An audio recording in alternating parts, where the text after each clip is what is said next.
Γεια σας παιδιά, ήρθαν τα Χριστούγεννα. Βλέπετε το καπελάκι, αυτό είναι το τρέιλερ του καναλιού. Λοιπόν παιδιά, σε αυτό το κανάλι τι θα κάνουμε? Θα διασκεδάσουμε με τα hacks μου. Θα συναντήσουμε creepers που στέκονται στα δύο πόδια. Λήξη χρονικού ορίου. Θα δούμε τι κρύβεται πίσω από αυτούς τους τοίχους με τα hacks μου. Ένα συγκεκριμένο X-ray.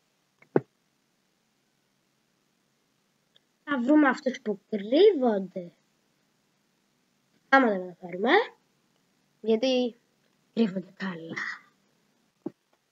Θα πέσουμε στα Skywars από lag. Τα κλασικά. Ξέρετε εσείς. Όμως, μήπως βαρθήκατε Minecraft γιατί λαγκαρώ? Θα φτιάξω το PC μου και θα κάνω και Minecraft. Προς το παρόν όμως, τι θα λέγατε για λίγο? Τι θα λέγατε για λίγο? Roblox.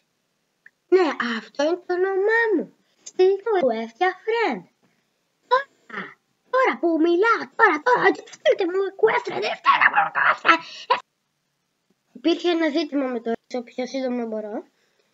Ναι, όμως θα ανεβάσω τα Minecraft Maps και θα βλέπετε κανονικά την οθόνη, οπότε γι' αυτό μην ανησυχείτε. Γιατί θα αρχίσω σε λίγο καιρό. Pokemon Black and White. Ναι, είναι αλήθεια, θα το αρχίσω. Ελπίζω να σας αρέσει, έχω κάνει μερικά missions. Αυτό ήταν το τρέιλερ του καναλιού, θα το προσθέσω στο τρέιλερ. Και ναι, ελπίζω να σας αρέσει το κανάλι μου. Και πιο μετά, ελπίζω να πάρω καλύτερο PC και να γίνω καλύτερος YouTuber. Κοιτάξτε μας τι πρέπει να κάνετε τώρα. Βλέπετε αυτό το κουμπάκι? Αυτό το κουμπάκι, εσείς το βλέπετε κατά κόκκινο. Πατήστε το και θα μαθαίνετε για όλα τα βίντεο μου. Κάντε like σε όλα τα βίντεο μου. Έχω ανανεώσει τα πάντα όμως, τα πάντα όλα έχει το παιδί.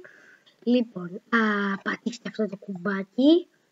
Ξέχασα να πω, μπορείτε να δείτε και κανένα animation.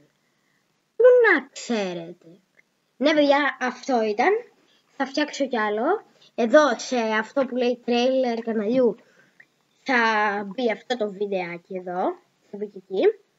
Λοιπόν, δεν χρειάζεται να δούμε το μικρό animation, πάτε και δείτε το μόνοι σας. Θα κάνω κι άλλα και ελπίζω να σας αρέσει, να γίνω καλύτερος μια μέρα. Αυτό ήτανε παιδιά. Οπότε ναι, όπως είπαμε, μην ξεχάσετε να πατήσετε αυτό το κουμπάκι, μην το ξεχάσετε. Απλά μην το ξεχάσετε. Μην το ξεχάσετε. Αυτό παιδιά. Γεια σας.